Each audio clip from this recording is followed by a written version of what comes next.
Bueno, hermanos, ahora sí, muy feliz sábado para con cada uno de ustedes. Feliz sábado. Que Dios les bendiga.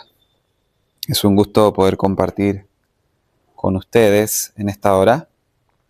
Eh, Quiero agradecer al Señor por esta oportunidad de tener esta congregación, ¿no?, aquí presente para poder compartir el tema de esta mañana que lo hemos titulado El hombre de Romanos capítulo 7 y el anticristo, ¿no? Antes de comenzar, voy a hacer yo una pequeña oración para introducirnos al tema. Pueden acompañarme inclinando su rostro. ¿Parece? Vamos a orar. Inclinen sus rostros nomás. Padre Celestial, tú que moras en los santos cielos, Señor, te damos las gracias por este día más de vida, por la salud, por el privilegio de reunirnos aún con libertad, por el privilegio de tener todavía tiempo de gracia, por el privilegio de que todavía está en funcionamiento el sistema del lugar santísimo, el juicio investigador. Para probarnos, Señor, a ver qué hay en nuestros corazones, te queremos pedir por favor que tú en tu misericordia nos des tu Santo Espíritu para que podamos discernir nuestra necesidad espiritual, nuestra necesidad de ser justificados, nuestra necesidad de ser santificados, Señor. Te queremos pedir en esta hora que pueda salir nuestra comprensión para entender estos temas tan vitales y tan solemnes para esta hora. Te lo pido con mucha humildad, Señor, en el nombre de Jesús. Amén. Bueno, vamos a introducirnos al tema de esta mañana. Y para comenzar vamos a leer una cita que se encuentra en Conflicto de los Siglos en la página 460. Dice: la ley de Dios por su naturaleza misma es inmutable. Es una revelación de la voluntad y del carácter de su autor. Dios es amor y su ley es amor. Sus dos grandes principios son el amor a Dios y al hombre. El amor, pues, es el cumplimiento de la ley, y cita Romanos capítulo 13, versículo 10. El carácter de Dios es justicia y verdad. Tal es la naturaleza de su ley.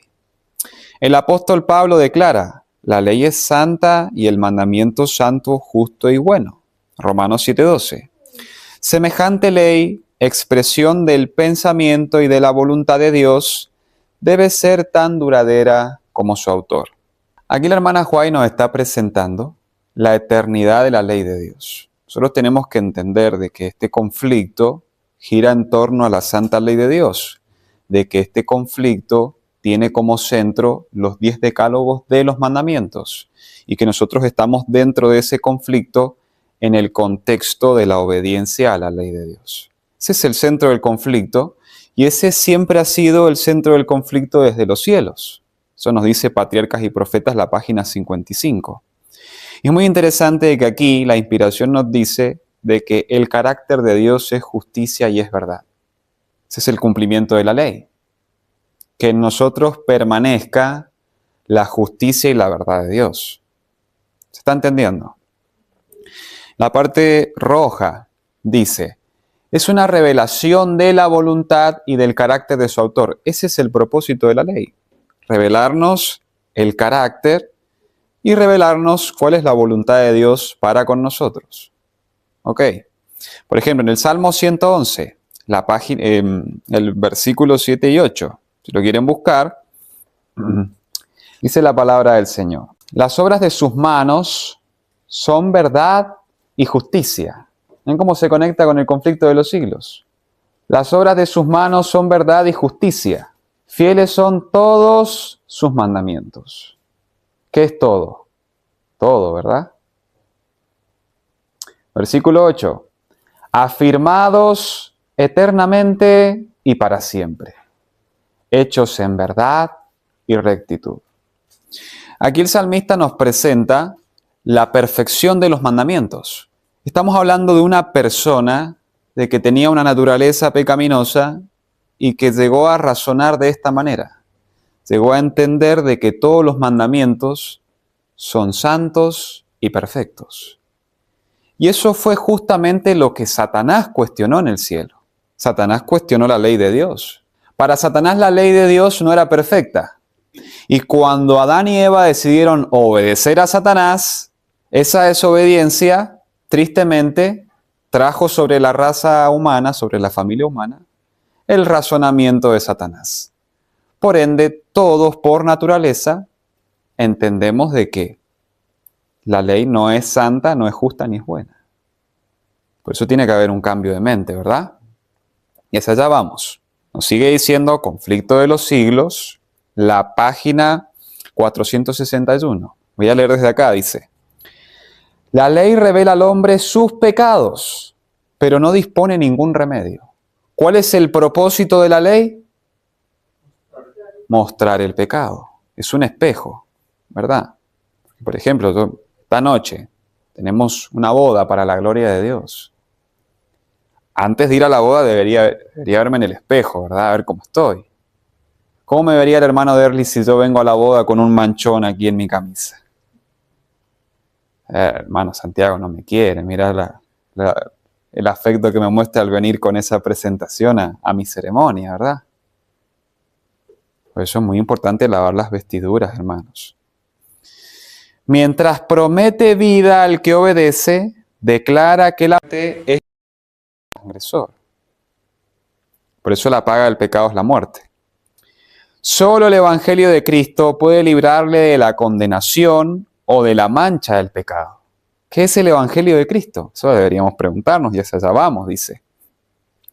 Debe arrepentirse ante Dios, cuya ley transgredió, y tener fe en Cristo, ¿y en qué cosa?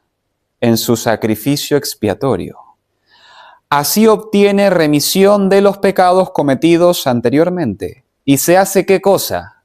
Partícipe de la naturaleza divina. Es un hijo de Dios, pues ha recibido el espíritu de adopción por el cual exclama, Abba, Padre. Es muy sencillo lo que la sierva del Señor nos dice aquí.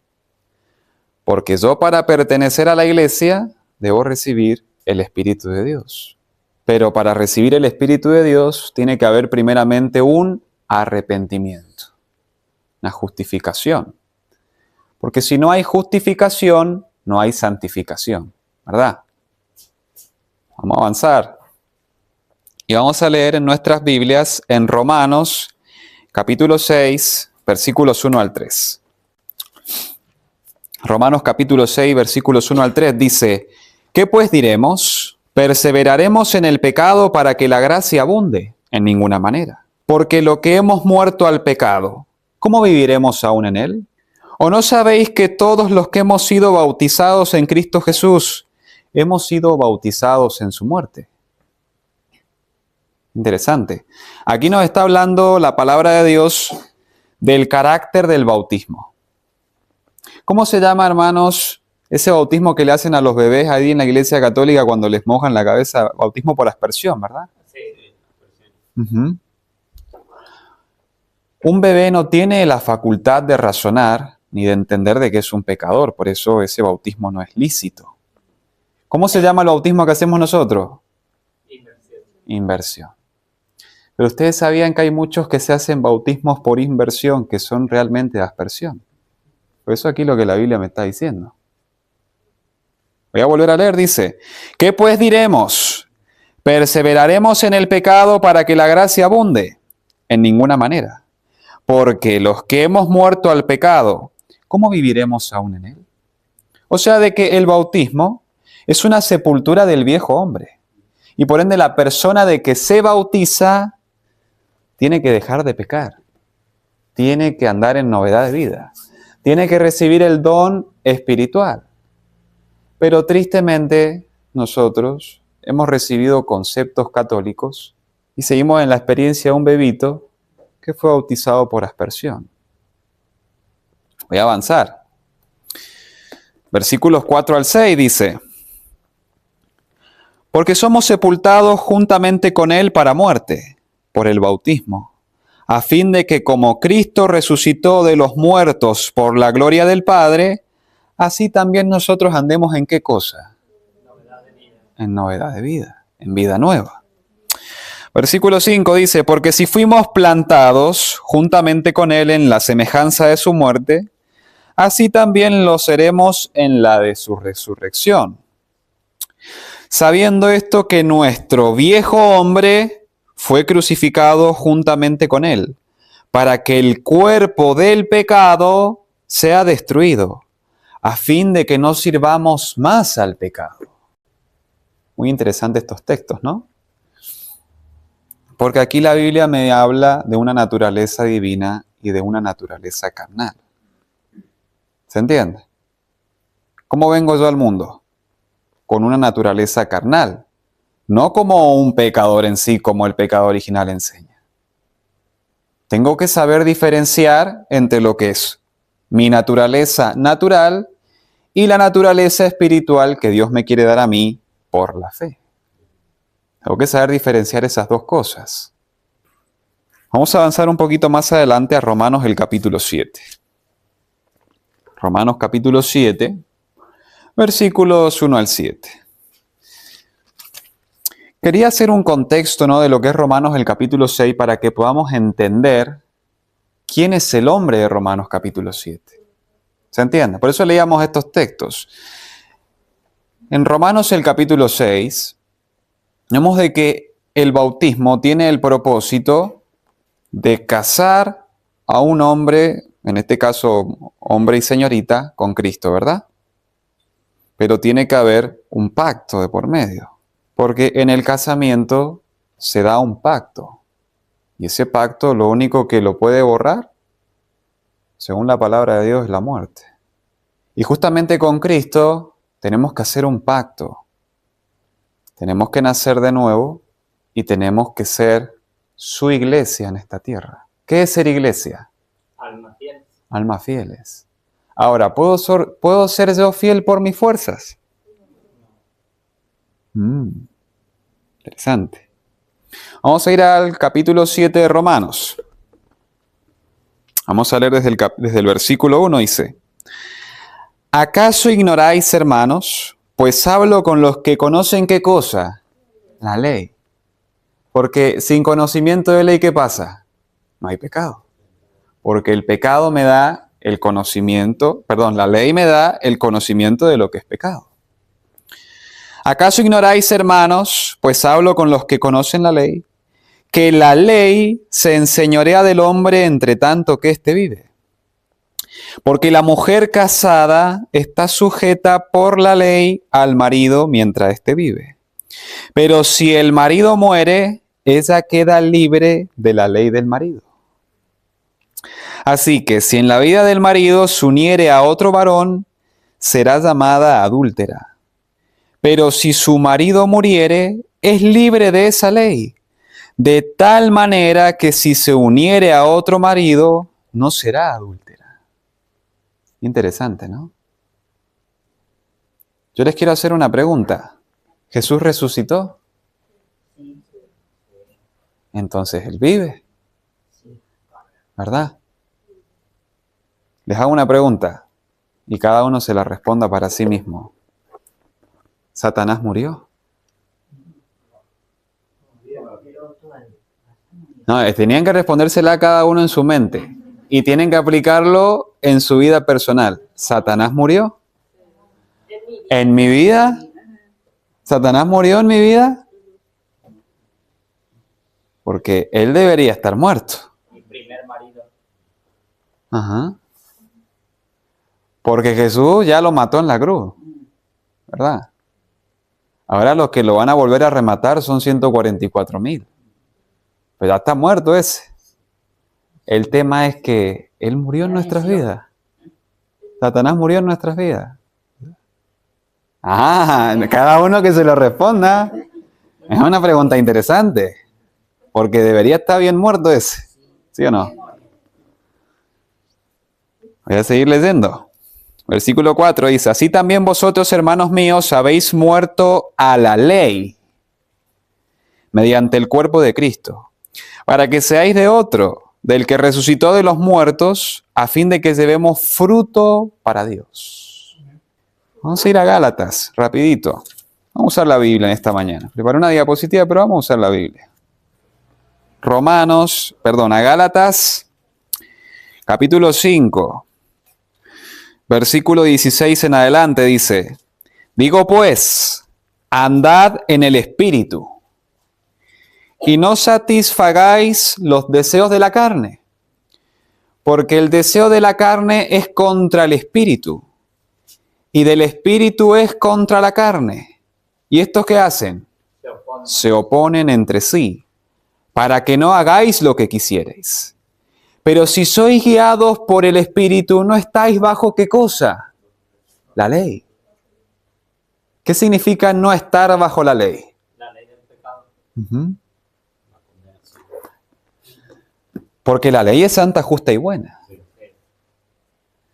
No estar bajo la condenación de la ley Ujú, ujú. por causa del pecado. Así es.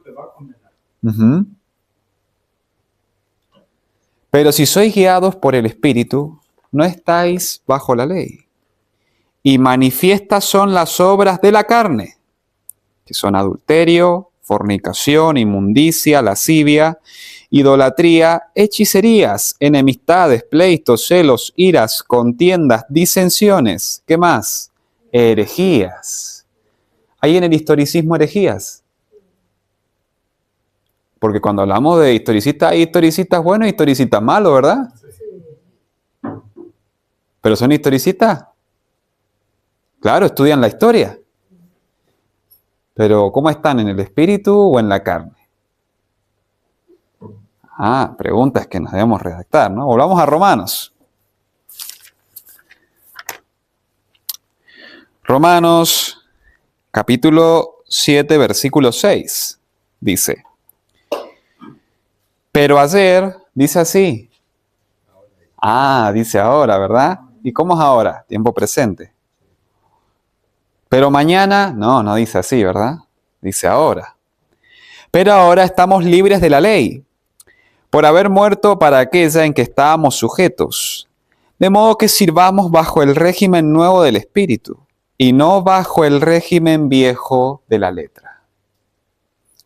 Acá en el versículo 6 me está diciendo algo que quizás sea un poco contradictorio, ¿verdad? Voy a volver a leer, dice.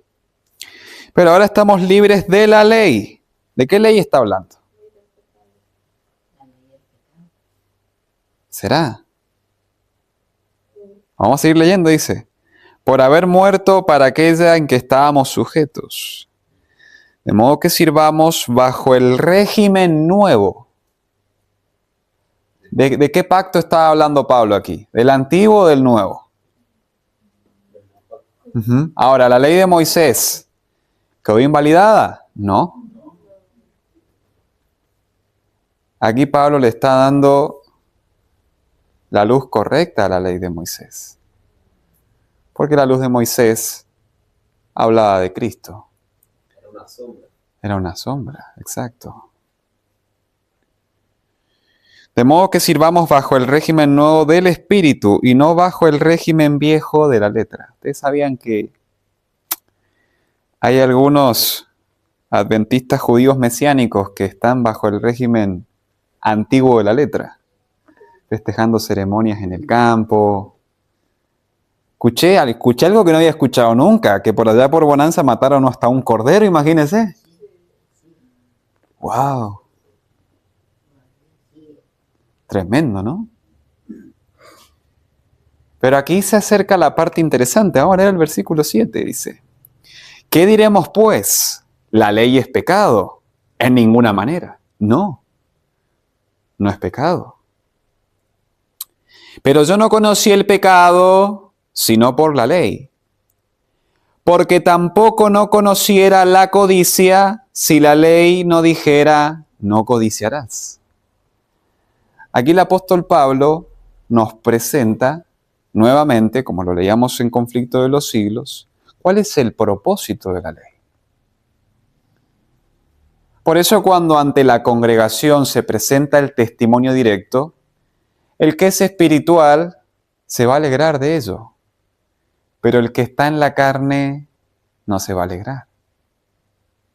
Se va a resentir con el testimonio directo, con el testigo fiel. Y ni siquiera contra el predicador, sino con Jesús mismo. Es un adúltero. Está con el otro, encamado hasta las 3 de la mañana. Versículo 8 dice, mas el pecado, tomando ocasión por el mandamiento, produjo en mí toda codicia, porque sin la ley el pecado está muerto. ¿Quién nos sigue diciendo? Y yo sin la ley vivía en un tiempo, pero venido el mandamiento, el pecado revivió y yo morí. Yo tengo un conocimiento de la ley que puede ser un poquito mayor quizás, o un poquito menor. ¿Qué tal hermano, qué tal hermana? Y a mí Dios me va a juzgar por ese conocimiento como si fuese la única persona que existe en este mundo. Así me va a juzgar Dios. Versículo 9. Y yo sin la ley vivía en un tiempo, pero venido el mandamiento, el pecado revivió y yo morí. Y hallé que el mismo mandamiento que era para vida, a mí me resultó para muerte. Porque el pecado, tomando ocasión por el mandamiento, me engañó y por él me mató. De manera que la ley a la verdad es santa y el mandamiento santo, justo y bueno. Luego lo que es bueno vino a ser muerte para mí. En ninguna manera, no. Porque la finalidad de la ley es mostrarme a mí en lo que estoy mal, no en condenarme. Pero si yo recibo el conocimiento de la ley y persisto en desobediencia a esa ley, ahí sí estoy condenado. Eso es lo que el apóstol Pablo nos está explicando aquí. Ahora vamos a entrar al punto interesante. Versículo 13. Luego lo que es bueno vino a ser muerte para mí, en ninguna manera, sino que el pecado, para mostrarse pecado, produjo en mí la muerte, por medio de lo que es bueno, a fin de que por el mandamiento el pecado llegase a ser sobremanera pecaminoso. Porque sabemos que la ley es espiritual, mas yo soy carnal, vendido al pecado. Porque lo que hago no lo entiendo. No hago lo que quiero, sino lo que aborrezco. Eso hago. Y si lo que no quiero, esto hago, apruebo que la ley es buena. De manera que ya no soy yo quien hace aquello, sino el pecado que mora en mí. Es interesante estos textos, hermanos, porque el mundo evangélico, incluyendo los profesos adventistas, hablando del sostén propio, hablando de la corporación, sostiene de que el hombre de este capítulo es un hombre que está en la experiencia de pecar y recibir el perdón, de pecar y de recibir el perdón. Y tristemente esa es la experiencia en la que la gran mayoría del tiempo ha estado el profeso pueblo de Dios a través de todos los tiempos. Muchos ven la ley, pero no conocen la finalidad de la ley. Siguen pecando. La gran mayoría, tristemente, hermanos, de los profesos israelitas han permanecido en esta situación. De este hombre que el apóstol Pablo aquí identifica. Vamos a estar pecando hasta que Jesús venga. Pero es interesante, hermanos, de que el capítulo 8 nos muestra el contraste de ese hombre. Vamos a leer. Romanos capítulo 8, versículos 1 al 3. Ahora pues, ninguna condenación hay para los que están en Cristo Jesús, los que no andan conforme a la carne, sino conforme al Espíritu. Porque la ley del Espíritu de vida en Cristo Jesús me ha librado de la ley del pecado y de la muerte. Porque lo que era imposible para la ley, por cuanto era débil por la carne, Dios, enviado a su Hijo en semejanza de carne de pecado, y a causa del pecado, condenó al pecado en la carne. Y nosotros aquí vemos el contraste entre lo que es una persona que nace de nuevo con ese hombre que está en esa situación que no puede parar de pecar. Ahora, el versículo 3, lo voy a volver a leer, dice: porque lo que era imposible para la ley, por cuanto era débil por la carne, Dios, enviando a su Hijo en semejanza de carne de pecado, y a causa del pecado condenó al pecado en la carne. Ese ha sido siempre, hermanos, un punto central en el Evangelio. Nosotros, para lograr esa experiencia de victoria sobre el pecado, tenemos que entender quién era Jesús y cómo venció Jesús en su plenitud. Porque de no ser así, hermanos, vamos a permanecer en la situación de Romanos el capítulo 7. Y bueno, aquí tenemos las dos simientes a través de toda la historia. La simiente de Isaac. ¿Recuerdan la historia de Génesis? Cuando a Abraham se le prometió un hijo, ¿verdad? ¿Pero qué hizo Abraham? ¿Cuál fue su obra? ¿Qué trajo de su obra? Ismael. Exacto. La simiente de Ismael. La Biblia nos enseña de que lo que no es de fe es pecado. Entonces, ¿qué cometió aquí Abraham tristemente al traer a Ismael? Pecado. No significa que Ismael haya nacido condenado a la perdición, no, para nada. Ismael se salvó justamente. El tema, hermanos, es de que Ismael, la simiente de Ismael, representa al hombre de Romanos capítulo 7. Que reconocen de que la palabra de Dios es la palabra de Dios. Que reconocen de que el Evangelio es la verdad, pero que están en una situación de constante legalismo. Y de eso tristemente hemos participado todos. Y de eso tristemente muchos de nosotros participamos hoy. Porque los que son de la simiente de Isaac, cuando los llevan al degolladero, ¿cómo se comportan? La hermana Juárez dice en Patriarcas y Profetas que cuando a Isaac lo pusieron en el altar, dice que él le ayudó a su padre a atarse las manos y a recostarse sobre la madera. Y era un muchacho fuerte, así por ahí se quería poner a Claro. ¿Y Abraham qué era? Un señor mayor, ¿verdad? Interesante.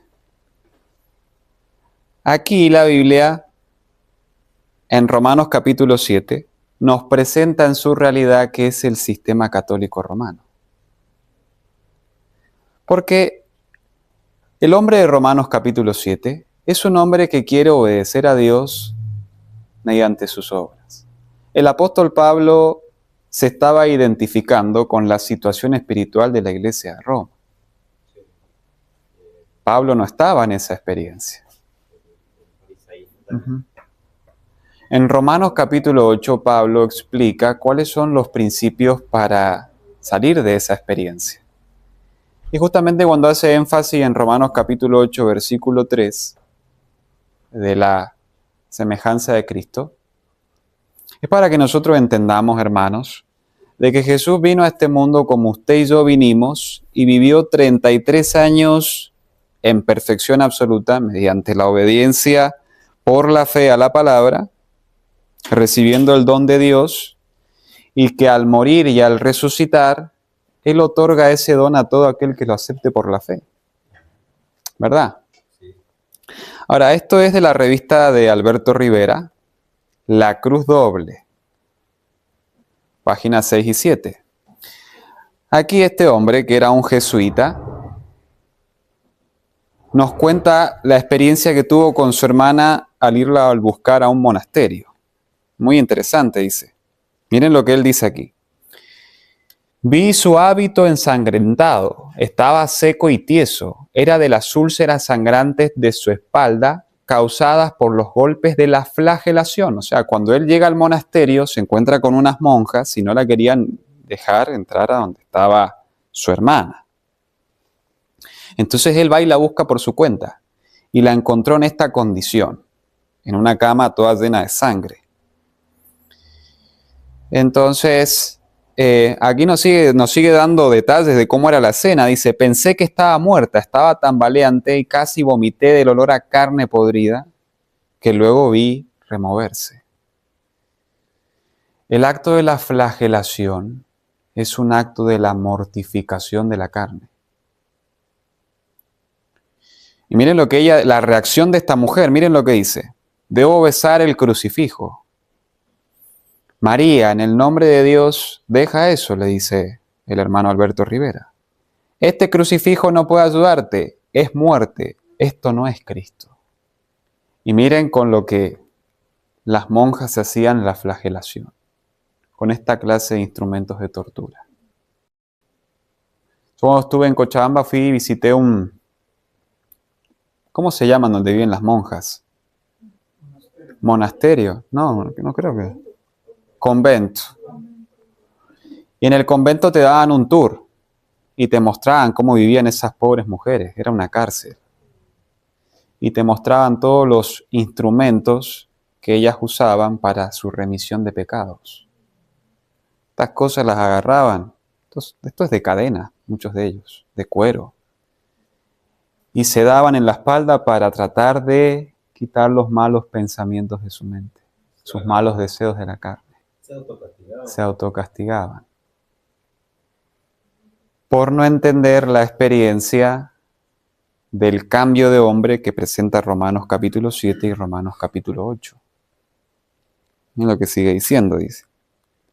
Noten lo que dice el crucifijo, porque los católicos depositan su fe en un crucifijo. Miren lo que dice aquí. La Biblia nos dice que las palabras puestas en la cruz de Cristo en la crucifixión decían, Jesús Nazareno, Rey de los judíos. Pero en el crucifijo católico romano se lee INRI, las iniciales. El diccionario de Webster dice que significa Iesus Nazarenus Rex Iduedrum. Pero el extremo juramento de los jesuitas tiene un significado especial. Iostum necar reges impíos. Y miren lo que dice aquí Alberto Rivera conversando con un personaje llamado Tim. Dice, Alberto, ¿por qué dices que el crucifijo es muerte? Traducido al castellano, Tim Inri significa, es solo exterminar o aniquilar reyes, gobiernos o dirigentes impíos o herejes.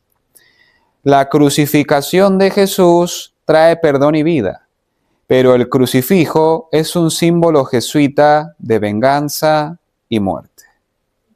¿Ese crucifijo producto de qué es? De que la iglesia primitiva haya abandonado la instrucción del apóstol Pablo de lo que era Romanos capítulo 7 a Romanos capítulo 8. Por eso los frutos de la carne son, ¿qué cosa? Herejías. Y ese patrón se repite a través de todos los tiempos. Y ese patrón se está repitiendo hoy. Y cuando digo hoy no estoy hablando solo de la corporación. En la corporación hay mucha gente que es pueblo de Dios. Pero que cuando el pueblo que tiene más luz en el tiempo presente del mensaje del cuarto ángel, esa gente si es fiel, si realmente es sincera, va a tener que tomar la decisión de salirse de allí. Y ese mensaje ya se tiene que estar dando ahora. ¿Sí o no? Pero es interesante este detalle, ¿verdad? Yo esta mañana mientras estudiaba, yo decía, qué tremendo. ¿Qué es ese sistema? Ahora lo vamos a ver más. Vamos a leer mensajes selectos. Tomo 2, página 64, dice. La fe en una mentira no ejercerá una influencia santificadora sobre la vida o el carácter. Ningún error puede ser verdad, ni puede ser convertido en verdad mediante su repetición, o teniendo fe en él. La sinceridad nunca salvará a un alma de las consecuencias de creer en su error. Sin sinceridad no puede haber verdadera religión, pero la sinceridad manifestada en relación con una religión falsa nunca salvará a una persona. ¿Se entiende? Yo puedo ser muy sincero. Puedo ser tan sincero que puedo justificarme a mí mismo de mi sinceridad. Pero si yo estoy creyendo en algo que no es verdad, aquí me dice, sin sinceridad no puede haber verdadera religión.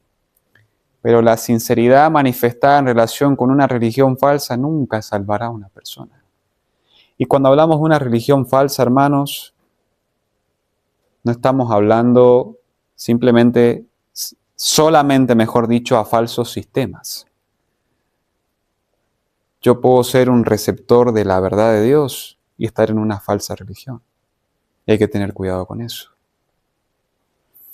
Puedo actuar con perfecta sinceridad al seguir un camino equivocado, pero eso no lo convertirá en un camino correcto, ni me llevará al lugar donde quiero ir. El Señor no quiere que tengamos una credulidad ciega y que a eso llamemos una fe que santifica. La verdad es el principio que santifica, y por lo tanto a nosotros nos corresponde saber cuál es la verdad. El mensaje que ellos recibieron de aquí, ¿verdad? ¿Cuál era ese mensaje?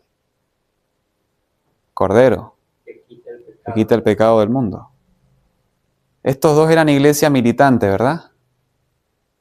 Ellos adoraban a Dios, eran profesos adoradores de Dios, ¿cierto? Pero había una diferencia, ¿cierto? Ahora, en el tiempo presente, Dios depositó nuevamente este mensaje de aquí a la iglesia adventista a través de ellos, ¿cierto? A través de ellos dos. Ahora, el diablo lo que fue haciendo es de que a través de hombres como los de aquí y como este de aquí, de Montfort, se lleva la experiencia de este. ¿Se está entendiendo? Ahora, este no es el único culpable, porque si nosotros no ponemos en experiencia práctica lo que Dios nos dio a través de ellos, por más de que no pongamos en práctica la teoría expuesta por estos hombres y rechacemos la teología de este hombre, ¿en qué lado estaremos? ¿En este o en este? Si no ponemos en práctica el conocimiento teórico que Dios nos dio a través de estos hombres, ¿de qué lado estamos? ¿De este o de este? O sea, que no es solamente conocer, sino vivirlo, practicarlo. Lo que voy a decir, escuchen con atención. La gran mayoría de los que se desviaron por culpa de este y que no han conocido a esto, en el tiempo final, en el último fuerte pregón, cuando conozcan esto, se van a convertir en esto, y muchos que se anticiparon a conocer esto, pero que no fueron santificados mediante la obediencia a la verdad, se van a convertir en esto. Por eso cuando hablamos de iglesia, no estamos hablando de ningún edificio ni de ningún grupo en particular. Vamos a tener cuidado con eso, hermanos. Iglesia es aquel que está en esta experiencia. Y yo puedo estar, hablo por mí, 10, 20, 30, 40 años en esto, y después pasar a esto y convertirme en esto. Eso le pasó a Balaam y le está pasando a la gran mayoría de los que fueron fundadores del sostén propio. Usted, hermana, ¿se imaginó alguna vez ver al pastor Hugo Gambetta orando en el Muro de los Lamentos? ¿Se lo imaginó alguna vez haciendo esa obra de la carne? Tristemente. No se sorprenda si yo después estoy detrás de él. No se sorprenda. Porque esto es así, hermanos. A través de estos hombres, lo que hoy conocemos como la Corporación Adventista, fue decayendo de su estado espiritual. Y se fue convirtiendo en el hombre de Romanos el capítulo 7, ¿verdad? Vamos a leer, vamos a ir a Primera de Juan. Primera de Juan capítulo 1, versículo 18. Aquí el apóstol Juan nos da un panorama profético de lo que está sucediendo en el tiempo presente. Primera de Juan, capítulo 2, versículo 18. Me equivoqué. Dice: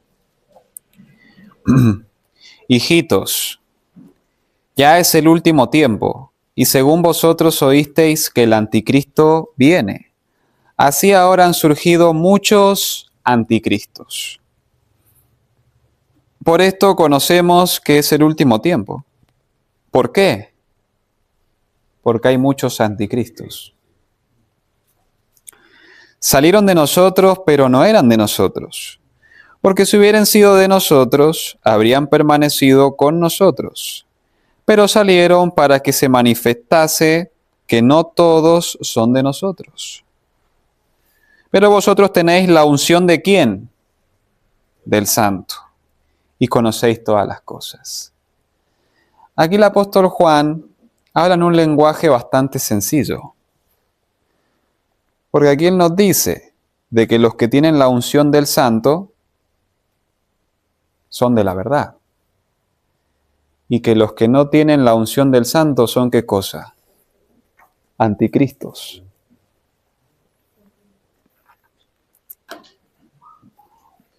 Vamos a leer un pasaje más, hermanos, ya para ir cerrando. Vamos a ir a Primera de Corintios, capítulo 15, versículos 53 al 55. Voy a leer, dice: Porque es necesario que esto corruptible se vista de incorrupción, y esto mortal se vista de inmortalidad. Y cuando esto corruptible se haya vestido de incorrupción, y esto mortal se haya vestido de inmortalidad, entonces se cumplirá la palabra que está escrita: sórbida es la muerte en victoria. ¿Dónde está, oh muerte, tu aguijón? ¿Dónde, oh sepulcro, tu victoria? Aquí el apóstol Pablo nos está indicando cómo va a ser la segunda venida de Cristo, ¿no? Cuando Jesús venga y nosotros vamos a recibir nuevamente la naturaleza que hemos perdido en el Edén. Pero para nosotros recibir este don y que la muerte ya no se enseñoree de nosotros, tenemos que convertirnos en el hombre de Romanos capítulo 8. Porque si estamos en la otra experiencia, vamos a perecer, ¿no? Así que bueno, mis queridos hermanos, eso quería compartir con ustedes. Y bueno, que Dios les bendiga. Amén.